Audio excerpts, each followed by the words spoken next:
ඔයාලා දන්නවද පාපන්දු ලෝක කුසලාන වැඩිම වාර ගණනක් දිනපු බ්‍රසීලයේ ජාතික ආහාරය මොකක්ද කියලා?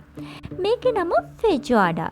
සරලම කිව්වොත් මේක කළු බෝංචි සහ මස් වර්ග එකතු කරලා හදපු රසවත් ස්ටෝ එකක්. හැබැයි මේකේ ඉතිහාසය හරිම පුදුමයි. 18 වැනි සියවසේ බ්‍රසීලයේ වහල් සේවයේ හිටපු අය තමන්ගේ ස්වාමිවරුන් ඉතිරි කරන මස් කොටස් සහ කළු බෝංචි එකතු කරලා තමයි මුලින්ම මේක හදලා තියෙන්නේ. අද වෙනකොට මේක ලෝක ප්‍රකට සුපිරි කෑමක්.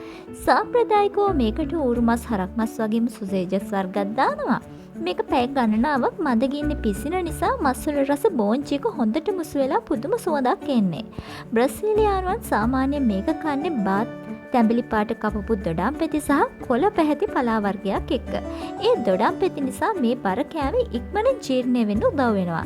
ඉතින් බ්‍රසීලියට ගියොත් මේ ෆර්ජෝඩ රස බලන්න අමතක කරන්න එපා. තවත් මේ වගේ තොරතුරු දැනගන්න අපිව ලයික් කරලා ෆලෝ කරලා තියාගන්න. සුබ දවසක්.